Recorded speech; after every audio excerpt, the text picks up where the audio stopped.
아까 그 57번 훈련병이 했던 말 있죠. 웬 할머니가 표적지 앞에 서 있다. 할머니라. 불러서 신문을 합니다, 경찰이. 당신 이 차량 가지고 그 시간에 거길 왜 갔냐. 새벽 2시에 자기 아버지 텃밭을 관리하러 갔다. 말이 안 되잖아요. 커리어적인 거, 금전적인 거, 그다음에 조카 이걸로 살더라고요. 이런 분들은 남자가 들어오고 결혼을 한다? 그럼 마이너스의 가능성이 굉장히 큽니다.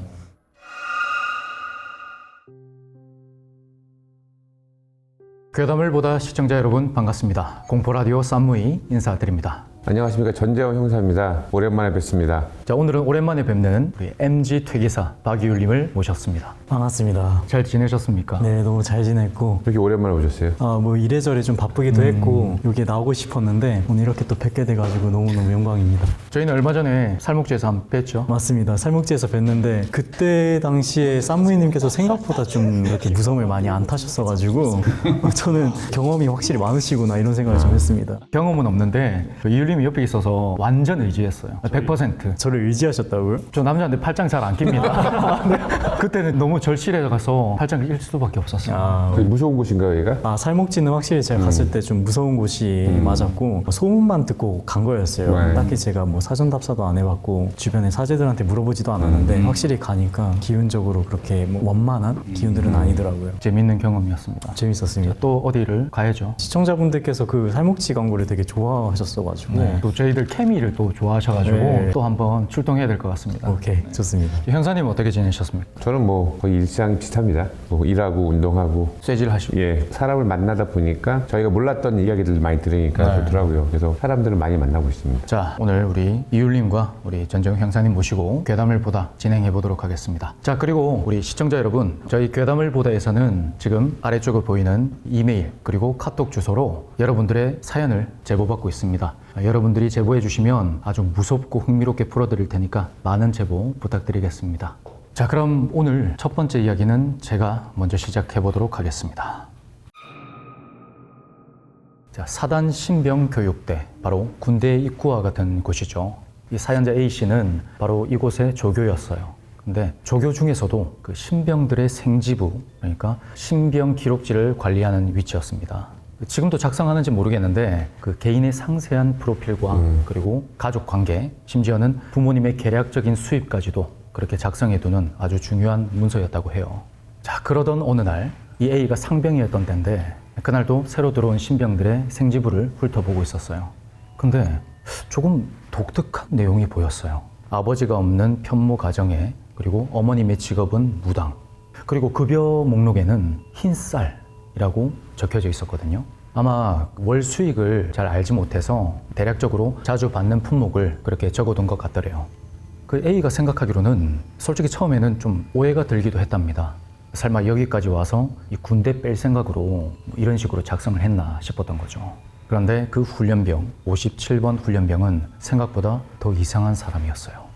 어느 날은 그 훈련을 대기하다 말고 혼자 벌떡 일어나더니 어느 쪽을 향해서 경례를 하는 거예요. 그래서 A가 뭐 하냐고 물었더니 컨테이너 박스 위에 웬 상사 한 명이 전선 작업을 하고 있다, 이런 말을 하더라는 거죠. 그래서 A가 아니 그게 무슨 소리냐. 물론 다른 신병들의 눈에도 그리고 다른 조교들의 눈에도 그 간부는 보이지 않았어요. 그 57번 훈련병이 평소에도 티를 좀 냈던 건지 주변에 동기들 있잖아요. 동기들이 숨을 죽여서 키득키득거렸어요. 그러니까 이 57번 훈련병 얼굴이 하얗게 질리는 거죠. 그래서 그걸 지켜보고 있던 A씨가 안 되겠다 싶어서 그러면 그 간부가 저쪽으로 사라지면 경례를 그만해도 된다, 뭐 이렇게 얼버무려 줬답니다. 그렇게 조교가 말하니까 다른 동기들도 내가 잘 못 본 건가? 내가 못 본 건가? 뭐 이렇게 생각하면서 유야무야 넘어갔다고 해요. 근데 그게 원인이었는지 그날 저녁에 그 57번 훈련병이 이 A에게 상담을 청해 왔어요. 그 각 생활관별로 담당 조교가 다 있었거든요. 근데 굳이 자기를 찾아왔던 거죠. 뭐 어쨌든 신병이기도 하고 일이려니 생각하고 그걸 받아들였답니다. 근데 이 57번 훈련병이 하는 말이 때뜸 도대체 무서워서 잠을 못 자겠다는 거예요. 이 부대에 이상한 것들이 너무 많다면서요. 그제서야 그 처음 생지부를 봤던 그때가 떠오르더래요. 아, 이거 내가 좀 감싸줬더니 얘가 내가 만만해 보여가지고 이 물꼬를 트려는 건가 했답니다. 그래도 뭐 어쨌든 신병이니까 대놓고 그렇게 말할 수가 없어가지고 적당히 말을 돌렸어요. 굳이 그 아까 이상한 것, 그곳에 초점을 두지 않고 예전에 너와 비슷한 친구들이 있었다. 근데 그 친구들도 모두 훈련을 잘 받고 무사히 자대 배치받고 떠났다. 그렇게 위로 아닌 위로를 해준 거죠. 근데 이건 조교로서의 응원도 있었지만 한편으로는 조금 눈치를 주는 것도 있었어요. 네가 어지간히 수를 써봐야 어쨌든 너는 결국 자대 배치를 받게 된다. 그런 의미였죠. 뭐 어쨌든 알아들은 건지 몰라도 이 57번 훈련병은 고개를 끄덕이고 본인의 생활관으로 돌아갔어요. 그리고 곧 스케줄이 시작됐어요.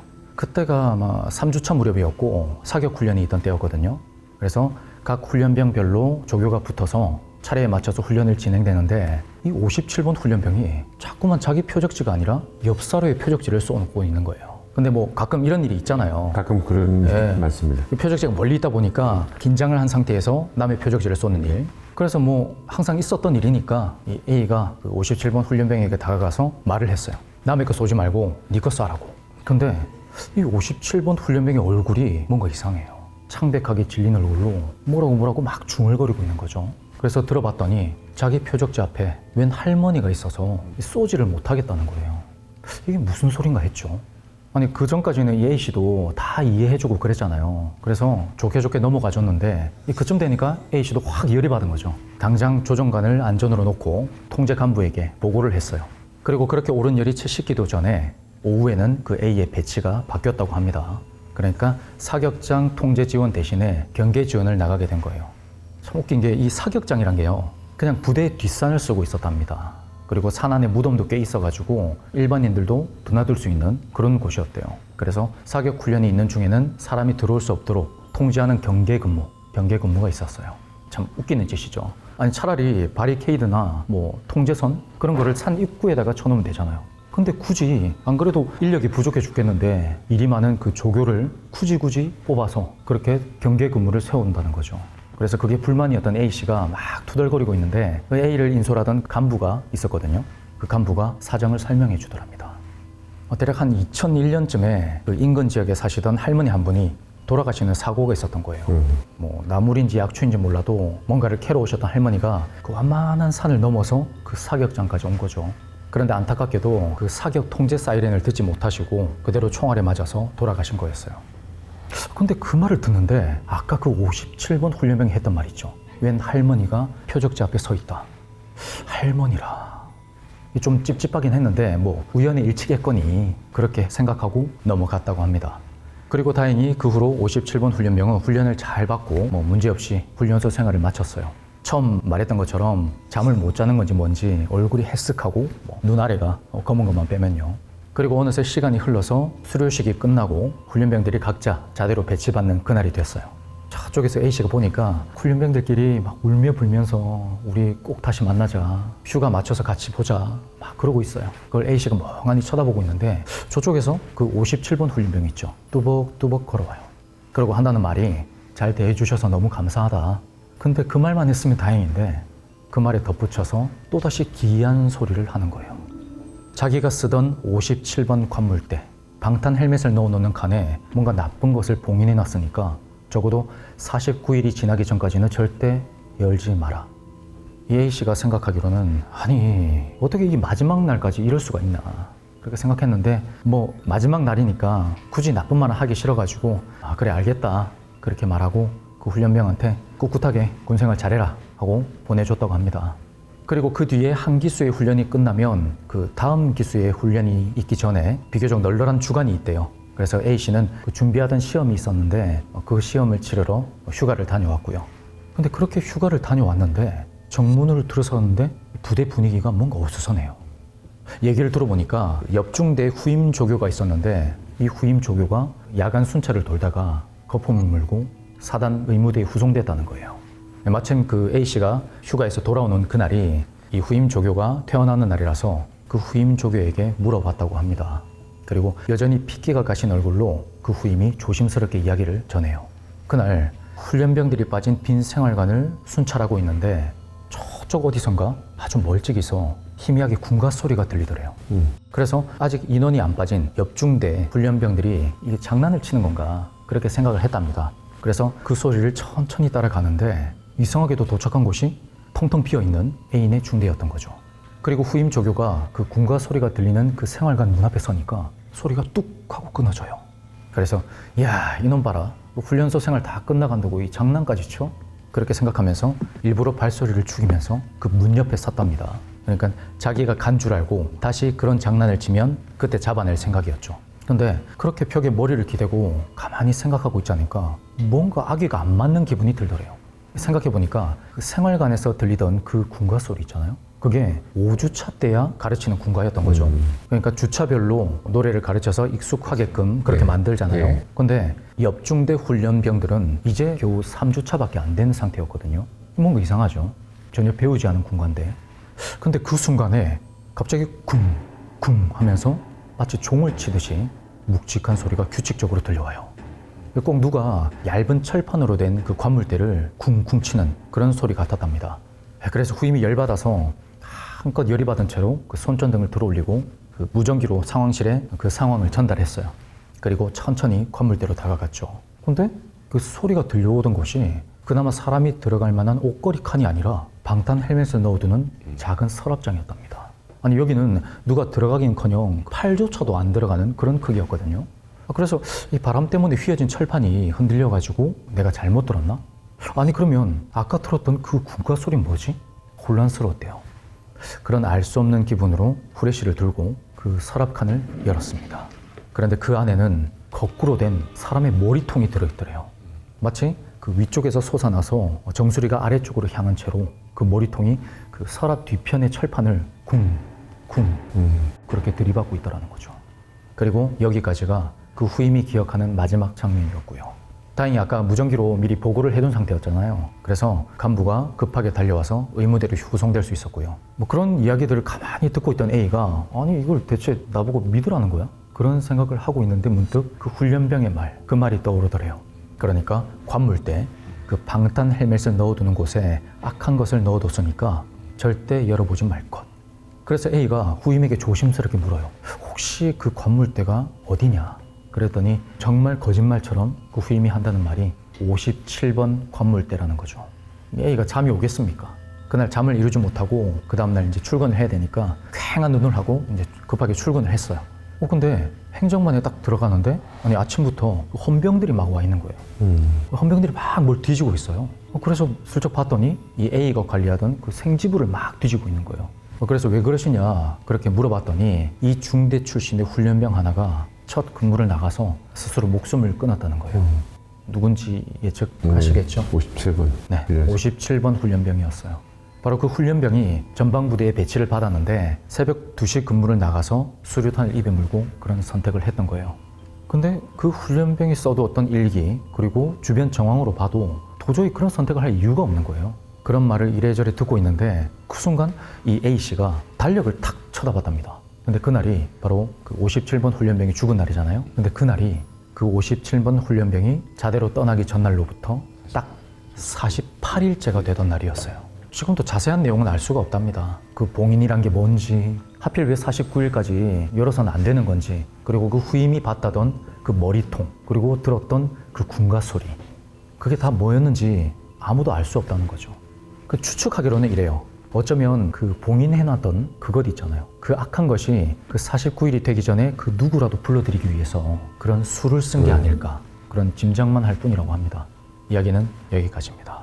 자, 그러면 이율님에게 제가 질문을 하나 드릴 텐데, 보통 그런 말 있잖아요. 누군가 사망하면 사고제를 지낸다. 네네네. 그런 말이 있는데 그 이 이야기 속에 등장한 그 훈련병이 말했던 그 49일, 그게 대체 뭘 의미하는 건지 좀 궁금하네요. 일단은 주술적 의미에서 뭐 수비학적으로 들어갔을 때 49가 의미하는 게 있긴 하지만 이게 3일이 될 수도 있고 5일이 될 수도 있고 막 그 일자는 사실 주술을 건 사람의 그 재량이에요. 그래서 49제와 연관을 짓기에는 사실 조금 억지인 부분이 있는데 이게 망자가 되고 나서 재판을 받고 이러한 기간들이 있어요. 네. 그런 기간들이 좀 정해져 있는데 그거를 좀 모티브 삼아서 49로 이렇게 정해가지고 이때 동안 보지 말라고 한 것 같거든요, 저는. 이 사연에 등장했던 이 훈련병 있지 않습니까? 아, 네. 이 57번 훈련병은 어머님 직업이 무당이었잖아요. 네. 이 훈련병이 귀신을 봤단 말이에요. 이 세습문가요? 이거는 이제 세습무일 수도 있고 네. 아니면 이게 이제 정리가 돼가지고 일반인으로 살아야 되는 그건데 만약에 세습무의 자리에 올라가야 됐다고 하면 어머니께서 이미 뭔가 했을 거예요. 그 전에 뭔가 이게 제대로 갈 수 있게 루트를 마련할 텐데 그 전에 이렇게 됐다는 거는 애초에 신이 개입을 안 하셨다라고 추측을 할 수 있기 때문에 아마 세습무보다는 정리를 해서 일반인으로 살아야 되는 운명이 아니었나라고 제가 추측을 할 수 있습니다. 그런데 영안이 트여 있는 상태였고 그렇죠. 지켜주지 못했던 거네요. 네. 그 신령님께서. 네, 원래 신이 있고 신이 오고 그 사람이 이제 제자가 돼야 된다라고 하면 이런 최후를 맞이하기 굉장히 힘들어요. 네, 왜냐하면 죽고 싶어도 죽을 수가 없어요. 의미심장한데요. 무당에게 있어서 스스로 목숨을 끊는다? 일단 그거 자체가 엄청난 일반인보다 더한 벌전이고요. 그리고 그러한 선택을 하기 전에 신에서 미리 아시기 때문에 뭔가의 조치를 취해서 결국은 계속 살아납니다. 그러면 쉽게 설명하면 신이 내가 널 선택했는데 네가 네 목숨을 함부로 해? 맞아요. 그래서 쉽게 죽지 못하는 것도 무당이고 그거는 신에서도 용서가 안 되는 거기 때문에 그리고 이제 사자도 내려오지 않아요. 데리고 가야 되는데 정해진 명이 있는데도 불구하고 앞서서 이제 스스로 생을 망하니까 그러면은 사자는 데리러 오지 않아서 그 자리에 계속 이렇게 맴도는 거구나. 맴돕니다. 구천을 떠돈다. 그렇죠. 그러고 이제 일정 기간이 딱 지나서 뭐 예를 들어서 90살에 돌아가셨어야 됐어. 근데 30살에 돌아갔어요. 그럼 60년 동안 여기에 머물러야 되고 머문 다음에 올라가느냐 또 그것도 다른 문제예요. 원래 주어진 그 명을 다 채울 때까지는 천도되지 못한다 이런 말씀이시죠? 맞아요. 살아야죠. 네, 어쨌든 살아야죠. 네, 살아야죠. 네. 제가 이번에 들려드린 이야기는 의정부에서 발생한 살인사건입니다. 네. 때는 2013년 5월 27일 의정부 경찰서에 실종 신고 한 통이 접수됩니다. 주요 내용은 가족이 일주일 동안 연락이 안 된다는 것이었습니다. 보통 일주일 이상 연락이 안 되면 굉장히 걱정이 되잖아요. 그래서 경찰이 조사해 보니까 이 대상자는 40대 여성 박모 씨였어요. 10년 전에 이혼을 했고 그때 당시에는 노래방 도우미를 하면서 생활을 하고 있었어요. 그런데 마지막으로 연락된 게 5월 19일 새벽 4시에 남자친구하고 이제 통화하고 그 이후로 연락이 안 되는 거예요. 경찰에서는 박 씨가 자주 다녔던 성인 PC방이라고 있어요. 성인 PC방인데 두 가지 종류가 있습니다. 보통 이제 성적인 영상을 보는 PC방이 있고 또 하나는 도박을 하는 PC방이 있어요. 둘 다 불법이죠. 그런데 이제 이 박 씨는 주로 도박을 하는 PC방에 자주 들렀어요. 그래서 형사들이 박 씨가 자주 갔던 성인 PC방 가서 산문수사도 해보고 갔던 곳에 다 산문수사를 해봤는데 이렇다 할 단서는 찾지 못했습니다. 경찰에서 사람이 실종됐을 때 하는 게 뭐죠? 주변 CCTV를 본다던가 마지막 네. 사라진 장소. 장소도 보고 또 핸드폰을 많이 보죠. 그렇죠. 핸드폰을 봤는데 꺼져 있어서 위치 추적에 더 이상 불가했고 그래서 금융 수사를 합니다. 보통 카드를 어디서 썼는지 이제 확인을 해보니까 박 씨 명의 카드가 11차례 인출이 됩니다. 한 1,000만 원 정도? 만약에 이제 박 씨가 자기가 인출한 거면 이건 그냥 해프닝이죠. 자기가 이제 뭐가 싫어서 가출한 거고 그렇지 않고 이게 다른 사람이 인출했다고 밝혀지면 이제 강력 사건이 되는 거죠. 최소한 납치, 감금, 심하게는 살인 사건 정도가 되는 거죠. 강도 살인. 그래서 경찰이 CCTV를 해보니까 박 씨가 아니라 오토바이 헬멧을 쓴 젊은 남성이었어요. 이거 좀 수상하잖아요. 네. 그런데 형사가 보니까 저 오토바이 헬멧이 어디서 본 거예요. 아까 얘기했던 그 PC방 주인이 가지고 있던 헬멧하고 똑같은 거예요. 네. 이 사람이 주요 용의자로 이제 떠오릅니다.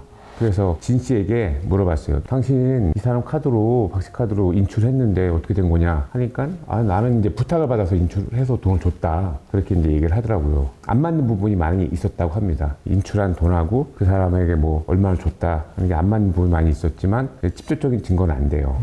그래서 좋다. 그러면 그다음부터 이제 이 진 씨가 경찰의 중요한 용의자로 떠오른 거예요. 말씀드렸던 것처럼 또 통신 수사를 해봅니다. 이 진 씨가 박 씨가 실종된 그 다음날 새벽에 연천이라는 지역이 있습니다. 연천에서 통화한 기록이 떠요. 이 사람 PC방은 의정부에 있고 새벽에는 PC방이 가장 바쁠 때예요. 바쁜 시간에 연천에 갔다는 기록이 떠요. 뭔가 이상하다. 왜 갔을까요? 처리하러. 그렇죠. 가장 중요한 거는 증거를 인멸하러 갔을 확률이 가장 큽니다. 만약에 최악의 경우 같은 경우에 살인 사건이라면 그 사체를 이제 버리는데 보통 사람들이 전혀 모르는데 버리진 않아요. 지리감이라고 하는데 내가 아는 지역에다가 뭐든지 버릴 확률이 높습니다. 그렇다고 하더라고요. 예. 그래서 보니까 진 씨는 차가 없었어요, 당시에. 오토바이만 타고 다니는 사람에 의해서 최악의 경우를 가정했을 때 이 시신을 연천까지 가져가려면 분명히 차가 있어야 된다. 없는 사람이 차를 빌릴 방법은 렌트 또는 지인들한테 빌리는 방법이다. 네. 해서 렌트는 또 기록이 다 나오니까 아마 지인들한테 빌렸을 것이다 라고 생각을 하고 지인들의 차량을 다 조사를 합니다. 차량 번호를 다 목록을 만들어서 의정부에서 연천으로 그 시간대에 다녔던 주요 지점의 CCTV를 다 조사를 해요. 해보니까 뭐 작업이 엄청 오래 걸리죠. 딱 한 대가 매치가 됩니다. 이 차량은 진 씨하고 예전에 같이 동업을 했던 친구의 아버지의 차량이었어요. 진 씨를 불러서 신문을 합니다, 경찰이. 당신 이 차량 가지고 그 시간에 거길 왜 갔냐 하니까 또 여기서 발뺌을 하는 거예요. 새벽 2시에 자기 아버지 텃밭을 관리하러 갔다. 말이 안 되잖아요. 네. PC방이 가장 바쁜 시간에 그것도 새벽에 의정부에서 연천까지 가서 텃밭을 보이지도 않는데 관리한다는 거는 상식적으로 얘기가 안 되지만 경찰 입장에서는 이걸 확실히 이제 혐의를 입증하지 못하면 안 됩니다. 객관적인 증거가 있어야 되죠. 명확한 증거가 없는 상황이었죠. 그래서 경찰은 더 조사를 합니다. 그러던 중 진 씨가 PC방을 헐값에 매도했다는 소식이 들려옵니다. 갑자기요? 예, 왜 매도했을까요? 도주하려는 거였겠죠. 그걸 팔고 도주하려는 계획이 있었겠죠. 그래서 경찰이 새로운 PC방 주인에게 찾아가서 사정 얘기를 하고 한번 PC방을 좀 우리가 감식을 해도 되냐 해서 허락을 받고 감식을 해보니까 저번에 그때 말씀드렸던 비산흔 사람을 찌를 때 이제 피가 튀는 흔적이 벽하고 PC방 의자에서 나타납니다. 루미놀 시약. 예, 루미놀 반응이 나타나죠. 경찰은 이 사람이 거의 확실하다라는 판단 하에 더 확실한 증거를 잡기 위해서 진 씨 아버지가 살고 있다는 그 연천에 있는 집을 압수수색을 합니다. 네. 그래서 그 창고에서 우유가 있었는데 또 혈흔 반응이 나옵니다. 이제 경찰은 더 확실하다고 생각을 해서 진 씨를 긴급 체포를 합니다. 긴급 체포를 해서 사건 전말을 들어보니까 박 씨가 PC방의 고객이었는데 진 씨가 예전에 이제 박 씨가 다른 곳에서 손님이었을 때 거기 알바생이었다고 하더라고요. 근데 이제 자기가 PC방을 차린 거죠. 차려서 누나처럼 지냈다고 하더라고요. 그래서 그냥 카드를 주고 돈을 인출해오라는 심부름을 자주 시켰대요. 그런데 한날은 이제 박 씨가 진 씨한테 50만 원을 찾아오라고 했는데 진 씨가 200만 원을 찾아가지고 50만 원만 준 거예요. 150은 자기가 가진 거예요. 왜 가졌냐면 박 씨가 자기한테 줄 외상값이 있다라고 하고 이제 동의도 구하지 않고 가졌다고 합니다. 근데 그런 사건 외상값 관련된 걸로 시작이 돼서 서로 간에 이제 앙금이 깊어진 거죠. 근데 그렇게 해서 사람을 죽인다는 게 좀 이해가 안 가잖아요. 맞아. 예. 아무튼 그런 생각을 가지고 저희가 볼 때는 이해가 안 가는데 이 진 씨 입장에서는 굉장히 이제 앙금이 남아있던 것 같아요. 내가 박 씨를 죽이겠다라고 생각을 하고 새벽에 박 씨가 이제 혼자 거기서 도박을 하고 있을 때 후두부를 장도리로 이제 수차를 내려칩니다. 이제 쓰러졌을 거 아닙니다. 괴로워하는 걸 보고 자기 여자친구한테 목을 밟으라고 했대요. 목을 밟아야 피를 빨리 뺄 수 있다고. 상처가 났는데 피가 계속 흐르니까 이걸 보면은 진 씨는 이게 처음이 아니에요. 처음에 그렇게 능숙하게 사람을 죽일 수 있고 대담하게 행동한다는 건 말이 안 맞거든요. 경찰은 이제 이건 첫 번째 살인이 아니라고 봅니다. 박 씨가 쓰러져서 이제 사망을 하고 치워야 되잖아요. 치울 때는 또 여자친구의 동생을 불러요, 남동생. 네, 남동생 불러가지고 저희 김장 할 때 쓰는 봉투에 넣어서 가방에 넣고 밑에는 또 바닥은 청소를 하고 이 시신을 유기해야 되기 때문에 또 차량이 있는 예전에 같이 동업을 했던 친구를 또 부릅니다. 네. 그 친구가 이제 아버지 차를 가지고 옵니다. 연천에 있는 아버지 집에 있는 그 근처에 묻죠. 그런데 이상한 게 친구도 우리 갑자기 선뜻 도와줬다는 게 이해가 안 가잖아요. 그렇죠? 그래서 경찰이 추궁을 해보니까 진 씨가 예전에도 자기가 사람을 죽였다라고 계속 떠벌리고 다녔답니다. 당시에는 믿지 않았는데 자기가 막상 와서 이 시신을 보니까 저기 진짜구나 하는 생각이 들었고 이걸 내가 도와주지 않으면 혹시 나도 죽일 수 있겠다라는 생각에 도와줬다고 합니다. 물론 이거 다 처벌을 받습니다. 진 씨는 뭐 사진 찍어서 무기징역을 받았고 나머지 여자친구, 남동생 그리고 진 씨 친구 이 3명은 사체 유기로 처벌을 받습니다. 근데 아까 예. 그 여자친구한테 목을 밟으라고 예. 했단 말이죠. 예. 그건 사체 유기로 끝나지 않을 것 같은데요. 근데 여자친구 때 밟진 않았죠. 밟진 않고 스스로 밟았다고 하더라고요.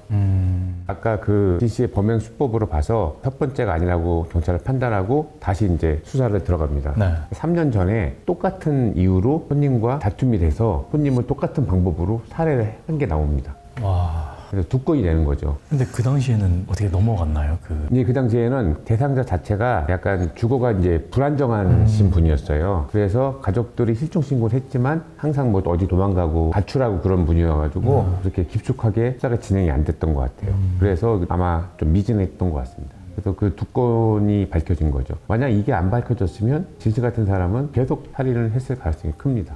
한 가지 더 궁금한 게요. 네. 그진 씨가 여자친구한테 그 목을 밟으라고 했잖아요. 네. 근데 만약에 그렇게 강압적으로 협박을 받아서 목을 밟았어요. 네. 여자친구가.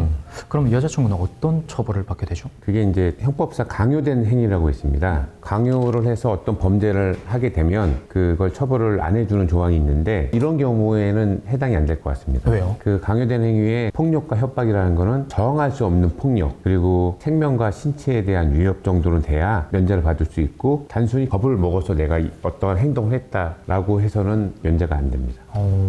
그래서 굉장히 엄격하게 보는 거죠. 강요된 행위. 그렇죠. 예. 거기에 대해서 죄의 처벌이 또 달라질 테니까요. 예. 강요된 행위를 다 이렇게 느슨하게 받아주면 공범들은 다 변명을 할 겁니다. 그러니까요. 내가 강요를 받았다. 공범 중에서 좀 약한 사람은 항상 내가 강요를 받은 거죠. 자, 오늘은 결혼에 대한 질문 조각 모음으로 배우자 복이 없는 어떤 사람들의 특징이랄까? 무당의 시선, 무교적인 관점에서 볼 때 네. 어떤 특징들이 있는지 한번 질문을 드리도록 하겠습니다. 알겠습니다. 첫 번째 질문으로 여자 복이 없는 남자들의 특징은 뭘까요? 일단은 여자 복이라고 하면은 꼭 아셔야 되는 게 여자의 덕을 보는 이제 사주를 말하는 건데 여자의 수랑은 무관하거든요. 뭐 많은 여자를 거느린다? 네, 적게 만나든 네, 숫자. 그렇죠. 네, 그런 거는 사실 무관하고 여자의 덕을 보는 남자의 사주가 있는데 이제 그런 분들 같은 경우에 사주상의 신강의 형태가 좀 많아요. 신강이라면? 네, 신강이라고 하면 사주가 좀 강한 사주고 남자의 신강 사주면 이제 끄는 카리스마 넘치게 끌고 뭔가를 이렇게 잡아 끄는 그런 거를 좋아하게 돼요. 그래서 이제 뭐 경찰분들도 신강의 사주도 많고 근데 이제 신약도 있어요. 신약 사주의 남성분들도 여자복이 있는 사주가 있는데 어떤 케이스냐면 대체적으로 제 데이터상으로는요 여자분이 신강이거나 아니면은 사주상의 일주에 어떠한 이제 글자들이 있는 경우에 여자분이 굉장히 강해져요. 거의 신강 혹은 신강격이 되는데 그럴 때 그 신약한 남성들을 끌다 보니까 배우자로 만났을 때 그 사주를 보완해주고 덕을 보게끔 하는 거죠. 그러니까 내가 없고 약한 부분을 그 여자분이 채워주는 거죠. 합이 맞는다는 거죠. 합이 굉장히 많고 예, 대체적으로 여자 복이라고 하면은 여자가 뭔가 다 해주고 막 이런 걸 생각하시는데 그것도 물론 신약 남자한테는 있는 경우긴 한데 시너지가 좋은 거를 여자 복이 있다라고 말씀을 드릴 수가 있죠. 그러니까 예를 들어서 평강공주와 바보온달처럼 그렇죠, 그렇죠. 예, 이제 그건 좀 극단적이긴 해요. 남자분은 신약일 거고 여자분은 신강이거나 혹은 신강이어도 약하신 분들은 있어요. 사주상에 8글자에 다 풀어야 되니까. 근데 제가 말씀드린 건 그냥 통상적인 데이터를 말씀드리기 때문에 혹여나 오해하진 않으셨으면 좋겠습니다. 남자 복이 없는 여자들의 특징이 있을까요? 남자 복이 없는 여자분들의 특징은 제가 오히려 여자분들 상담이 좀 많아가지고 몇 가지 좀 알려드릴 부분들이 좀 있는 것 같은데 첫 번째로는 바람기가 좀 많은 사주 그런 사주 같은 경우에 한 남자한테 일단 정착을 못해요. 근데 일단 정착은 했어. 결혼을 했어요. 근데 많은 남자들을 또 만나고 다닐 수는 있어요. 근데 나는 이 남자랑 결혼해서 지금 돈도 많이 벌고 있고 내가 뭐 안 했는데도 돈이 들어와. 근데 결국에 끝이 있거든요. 그 끝을 모르기 때문에 나는 지금 남자복이 있다고 좀 착각을 하는 거지. 사실상 결과론적으로 보면 그건 남자복이 없는 사주일 수도 있습니다. 결국에는 네, 결과적으로 봐야 돼요. 예전에 한 1년 정도 되는 그 신도분이 계세요. 상담자분이 계시는데 그분이 어떤 기업에 일본 쪽으로 뭔가 이렇게 좀 담당하고 계시는 그 이사직에 앉아 계시는 분이에요. 되게 높으신 분인데 그분을 딱 봤을 때 이미 모든 걸 갖췄는데 딱 하나가 없었어요. 남편이었어요. 연세는 제 기억으로 한 50대 정도로 기억을 하는데 자식복과 남편복이 없었죠. 그래서 들어오는 남자들마다 모든 걸 다 빼가고 그 커리어가 무너질 수밖에 없는 그런 사주를 갖고 있었어요. 대신에 역시 양날의 검이기 때문에 다른 부분이 활성화돼가지고 커리어적인 거, 금전적인 거, 그 다음에 조카 이걸로 살더라고요. 조카가 자기 자식이 되고 커리어가 본인의 그 생이 되기 때문에 이런 분들은 남자가 들어오고 결혼을 한다? 그럼 마이너스의 가능성이 굉장히 큽니다. 이제 이런 분들도 외롭기 때문에 뭐 남자를 만날 수는 있어요. 근데 절대로 단타적으로 만나셔야 되고 단타 전문 용어 나왔네요. 단타적으로 만나셔야 되고 장기적인 어떤 희망을 가지고 만나신다. 그러면은 이제 조금 상담을 좀 많이 받으시면서 잡아가야 돼요. 기본적으로 우리가 타고난 거는 무시를 못해요. 그래서 남편복이 없으신 분들이 나는 남편복이 없는데 지금 내 남편이 있고 뭐 나는 행복해 뭐라고 하실 수는 있어요. 그것도 뭐 여러 가지 이유가 있겠지만 진짜 통상적으로 대체적으로는 남편의 자리에 남편이 없거나 그러신 분들은 자기가 남편이 있더라도 그렇게 만족스러운 생활을 못 하시고 외롭게 느끼시고 그 다음에 종교인의 사주일 가능성이 굉장히 높습니다. 그러면 그 단타라고 하셨는데 치고 빠지는 게 어느 정도 기간이죠? 대충. 마음에서 애정을 많이 주면 안 되죠. 네, 너무 빠져서도 안 되고 어차피 그런 분들은 사주상에서 커리어가 중심이 되기 때문에 자동적으로 내가 좀 이렇게 들어가는 것 같다라고 하면 빠져나오세요. 그게 쉽지가 않잖아요. 근데 보통은 사람 마음이란 그렇죠. 게. 네, 보통은 그런데 이 사주가 딱 그렇게 형성이 되신 분들은요, 결국에는 내가 이 사람한테 조금 더 빠졌구나라는 걸 인지하면서 빠져나와요. 근데 그게 못할 경우에는 이제 시기적인 수가 있을 수 있고 아니면 그 남자의 기운에서 뭔가 나오는 게 있을 수는 있는데 대체적으로는 빠져나오는 경우가 많습니다. 그러면 유일님 말씀대로라면 내 사업이 약간 삐끗한 것 같다 하면 바로 이제 털고 나오면 되겠네요. 사업이 삐끗한 것 같다? 살짝 그 내리막길로 조금 꺾인다 싶으면 그때 자르고 이제 그 남자를 만나서 사업이 꺾이거나 이런 경우도 있지만 살짝이요. 근데 이제 내가 지금 사업을 운영하고 있고 일을 잘하고 있는데 뭔가 왜 자꾸 이러지? 그럼 남자로 이제 시선을 돌릴 수는 있어요. 근데 그게 또 전부는 아니기 때문에 그렇게까지 하실 필요는 없습니다. 알겠습니다. 자, 그러면 방금 말씀하신 그런 경우에 그런 사주가 많다라고 좀 특정할 수 있는 직업군이 있을까요? 이 역시도 이제 양날의 검이에요. 무조건 좋은 게 있고 나쁜 게 있어요. 모든 사주들이 다 그래요. 네. 근데 이제 커리어적으로 욕심이 많이 생기는 분들 좀 몰려있는 곳이 있어요. 그러니까 성과제. 네, 성과제가 중요한 그러한 직업군에 계시는 분들은 확실히 남편 복이 없다라기보다는 남편에게서 얻는 것보다 내가 주는 게 더 많은 경우가 많습니다. 네, 그게 첫 번째고, 두 번째 같은 경우에는 한 직업군이 딱 떠오르는 게 있어요. 근데 이제 그 직업군 같은 경우에는 좀 이렇게 다채롭게 많이 다녀요. 그러니까 한 곳에 정착을 하기가 좀 힘든 직업군인데 그런 분들 같은 경우에는 남편 복이 대체적으로 좀 부족하더라고요. 최근에도 한 분이 있었고, 제가 저번 주에 상담하신 분이 있는데 그분 같은 경우에도 그랬어요. 추측한데 혹시 스튜디오스? 아니요. 아니에요. 그러니까 그런 분들이 내가 남편분이 모자라서 딱 거기로 가는 게 아니고 거기에 가서 모자르게 되는 경우가 있기 때문에 또 섞여 있어요. 그 직업군이 그렇게 섞여 있어가지고 저도 아직까지 좀 임상 실험을 좀 하고 있습니다. 그런 직업군에 계시는 분들이 생각보다 좀 많이 들어오고 계시는 지금 시기예요. 네. 보면서 남자의 그 질문이 되게 많아요. 되게 많아서 저도 좀 약간 분석하고 있어요. 그럼 배우자 복이 없는 사람은 배우자 복에 대한 기대치를 낮추고 일에 대한 기대치를 높여 살면 되는 건가요? 그렇죠. 일에 대한 기대치를 높여가지고 거기에 대한 밸런스를 맞추면 배우자 복도 어느 정도 커버가 가능해요. 사주는 보완하면서 가야지 모든 게 완벽한 사주는 절대 없어요. 그러니까 내가 배우자 복이 없다고 해서 그거 가지고 계속 탓하고 좀 원망하지 않고 그냥 다른 거 커리어적인 거를 더 쌓으면 좋겠다. 맞아요. 그리고 네. 아예 못 만나는 것도 아니고 적절한 밸런스를 유지하라. 그렇죠. 아니면 혼인신고를 안 하는 것도 방법이에요. 그래요? 그렇게 사시는 분들이 있어요. 근데 사실혼 관계가 되면 본인 스스로가 남편복이 없는 걸 알고 있는 분들이 있어요. 그런 분들은 결국에는 이제 나이가 드시면 사주 공부를 또 하세요. 그래서 배우자 자리 확인하시고 이러는데 자기한테 남자가 불리한 걸 알기 때문에 대체적으로 서류까지도 그렇게 작성하지 않고 가시는 분들이 생각보다 많습니다. 자, 그리고 시중에 떠도는 말 중에 좀 조심스럽지만 남자 잡아먹는 팔자 그런 말들이 있었잖아요, 예전에. 네네네네. 그런 게 실제로 있는지. 일단 통상적으로 범띠에 해당되시는 여자분들 굉장히 강하거든요. 그렇기 때문에 이제 남자분들 같은 경우에 이렇게 뭔가 남자분들과 부딪혔을 때 기세에서 밀리지 않는 경우가 굉장히 많아요. 내 아내는 호랑이띠인데 나한테 잡혀 사는데? 라고 말씀하실 수는 있어요. 근데 그 내실을 들여다보면 고양인가요? 다가고 있는 걸 모르는 거죠. 그렇죠. 잡혀 있는 거를.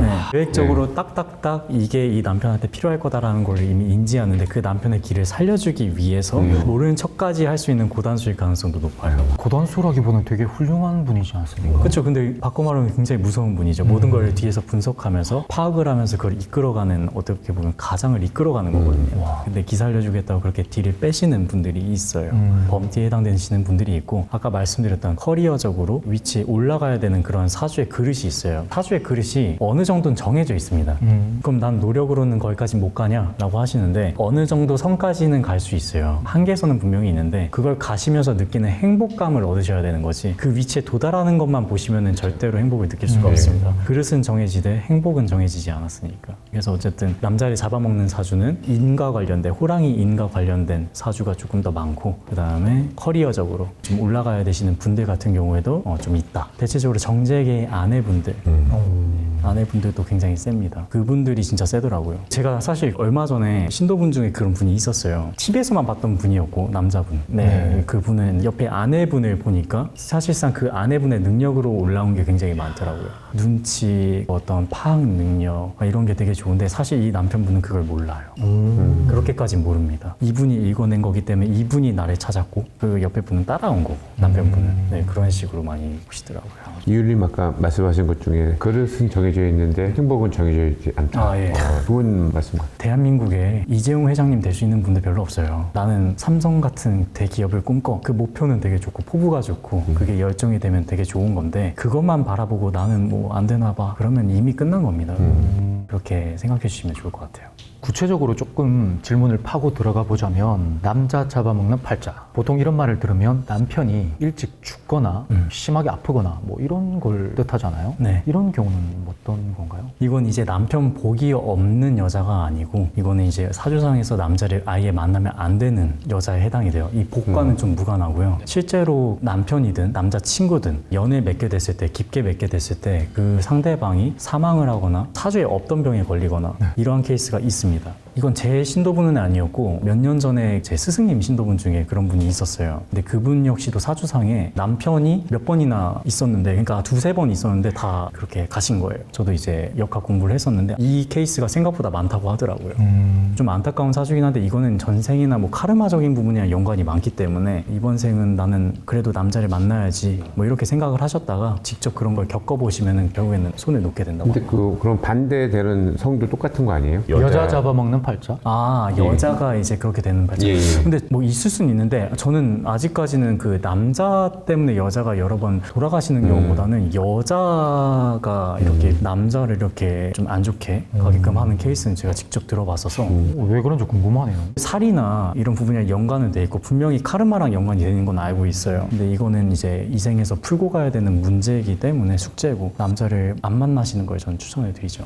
가볍게라도 그거는 안 됩니다. 뭔가 슬프네요. 그렇죠. 근데 그만한 뭔가 있었을 거예요. 그러니까 그러한 사주를 이제 갖고 태어나신 건데 현생의 업보를 잘 관리를 잘 하셔가지고 그렇게 하면 이제 다음 생에는 사주상에서 배우자 자리가 차 있을 수도 있고 남자의 운이 좋을 수도 있어요. 남자 복보다는 뭐 남자 운, 그러니까 수가 많이 들어와서 남자는 만날 수 있고 또 그걸 통해서 금전도 벌 수 있는 그러한 어떤 사주도 좀 가질 수 있기 때문에 이 생에서 잘 닦아가시면 됩니다. 포기하지 않으시고. 무당의 시선으로 딱 봤을 때 이 커플은 절대 결혼하면 안 된다. 이런 게 있는지. 있죠. 생각보다 많고요. 저는 이거 상담할 때 저한테 결혼궁합 물어보실 때 저는 솔직하게 말씀을 드려요. 그러니까 두 분이서 오실 경우엔 제가 빙빙 돌려 말씀드리긴 하는데 한 명이 확실하게 알고 싶다라고 하면은 저는 좀 다이렉트로 말씀을 드리는 편이에요. 다만 이제 합리적이게 이유를 들어가면서 설명을 해드리죠. 이러한 경우가 분명히 있었을 거다. 맞아요. 이거는 이러한 이유가 맞는데 이거야? 뭐 하면은 다 맞다고 해요. 예를 들어서 한 가지만. 이 남자가 지금 다른 여자를 만나고 있는 걸 당신이 알고 있는 것 같은데 굳이 만나겠다는 이유가 뭔지를 일단 들어야 되고 네, 저를 납득시켜봤자 어차피 궁합은 정해져 있어요. 그래서 저는 설명을 들어줄 뿐 거기에 대해서 타협은 하진 않아요. 끝이 어떻게 될지 뻔하고 선택은 본인의 몫이니까. 근데 이제 궁합에 있어서 좀 틀어지는 경우 남자나 여자 쪽에서 바람기가 좀 많은데 그거를 제어가 안 돼가지고 계속 현재 만나고 있는 경우 조금 미루라고 합니다. 그런데도 불구하고 만나라고 하는 케이스도 물론 있을 수 있는데 결국엔 이 사람이 2년차기 때문에 다른 여자를 안 만날 걸 알기 때문에 만나도 된다. 그런 경우도 있어요. 네, 이런 경우는요 대체적으로 막 바람을 피다가 이 여자를 이제 만났어요. 이 남자를 만났어요. 딱 만나게 되면 이 여자밖에 안 보이거나 이 남자밖에 안 보여요. 현저히 줄어들어요. 이렇게 현재예요? 한 번에 끊는 경우도 물론 있을 수는 있는데 제 임상실험 결과에서는 서서히 줄어들었어요. 왜냐면 정리를 바르게 하려고 하기 때문에 그 사람과 한 번에 딱 자를 때 나는 이제 너 안 봐 이런 게 아니고 그 사람과 이제 정리를 잘 한 다음에 이 사람한테 가는 경우가 좀 많았기 때문에 그래서 궁합적으로 사주적으로 안 맞는 경우도 있고 바람기에서 봐야 되는 것도 있고 살이나 어떠한 충이 되거나 이런 부분에서도 좀 말씀을 드릴 수가 있죠. 다방면으로 봐야 돼요. 이거는. 지하철에 보면 임산부 좌석이 있잖아요. 네네. 제가 보면은 이제 겉모습 봐서는 이제 임산부가 아닌 분들도 있더라고요. 네네네. 저희 무당들이 보면 임산부를 딱 맞출 수 있나요? 그럼요. 진짜요? 생각보다 굉장히 빨리 알아차려요. 그냥 들어오셨을 때 바로 알아차리는 경우가 되게 대체적으로 많고 왜냐면 그건 이제 삼신에서 크게 주관하시는 거기 때문에 안 잡힐 수가 없어요. 임산부 관련해서도 에피소드가 되게 많은데 나이가 들어서 이제 막 나는 씨가 없다라고 생각하시는 분 근데 씨가 있어요. 남자인지 여자인지까지 보여요. 최근에도 있었고요. 그래서 저한테 연락이 왔어요. 있잖아요. 남자 같다. 임신을 했는데 심지어 남자 같다라고 하더라고요. 그게 C가 정해져 있고 내려왔을 때는 다 보이게 됩니다. 결국에. C가 정해져 있다는 말을 조금 더 구체적으로. 이제 여자한테 C가 있는 경우, 뭐 남자한테 C가 있는 경우, 네. 두 분이 이제 결혼을 했어. 네. 나이가 들면 이제 그 C가 사라질 수는 있잖아요. 근데 명확하게 딱 들어있는 경우가 있어요. 조상에 내린 거일 수도 있고, 아니면 신에서 딱 정한 거일 수가 있는데, 그런 경우에는 나이가 든다 해도 42살이어도 가능한 부분이에요. 그러니까 생물학적으로 좀 늦다 싶은 네. 나이에도 충분히 그런 가능성이 있다. 그럼요. 가능성이 좀 크죠. 그런 분들은. 그래서 조그마한 노력에도 다른 분들은 절대 안 되는 불가능한 일일 수 있는 것들이 발생을 할 수 있다 이거죠. 그러면 이율님이 배가 안 나온 임산부를 딱 봤을 때 어떤 식으로 알아채게 되죠? 일단은 남자인지 여자인지가 보일 때가 있어요. 뱃속에요? 네, 그냥 그 남자인지 여자인지가 구분이 되거나 아니면 소리로 듣거나 뭐 그런 케이스가 많습니다. 저는. 아기 소리를 네네. 전 대체적으로 성별로 많이 받아요. 거의 백발백중이죠. 이거. 커요. 이 이벤트는 되게 큰 거라서 웬만한 무당분들은 다 잡을 겁니다. 최근에 있었던 그분 같은 경우에는 그 화경으로 제가 먼저 봤는데 그 남자 아이가 한 이만한 사이즈의 아이가 이렇게 있더라고요. 이거는 그냥 있는 대로 인지를 하게 되는 거죠. 저 같은 경우에는. 어쨌든 그게 이제 영의 눈을 떼어야 되기 때문에 화경으로 봤을 때 짧은 머리, 긴 머리, 그 다음에 옷을 입은 형태 뭐 그런 걸로 알아차리고 그냥 직성으로 사실 그냥 와요. 남자, 여자가 1초도 안 돼서. 그러니까 태아 상태인데도 그런 성별을 구별할 수 있도록 뭐 네. 옷차림이라던가 머리카락 길이라던가 네, 그런 게 보인다는 맞아요. 거죠? 네, 이거를 제가 말로 풀어서 하기에는 되게 좀 힘든 부분인데 직성으로 먼저 오는 게 되게 큽니다. 오늘도 두 분을 모시고 다양한 이야기들을 들어봤는데요. 여러분들의 의견은 어떠신지 저희들도 참 궁금하거든요. 의견들 많이 남겨주셨으면 좋겠습니다. 자, 저희 괴담을 보다에서는 여러분들의 제보를 받고 있습니다. 자, 아래에 보이시는 이메일 그리고 카톡으로 여러분들의 제보를 보내주시면 아주 무섭고 소름 끼치게 들려드리도록 하겠습니다. 자, 오늘도 시청해 주셔서 감사합니다. 감사합니다. 감사합니다.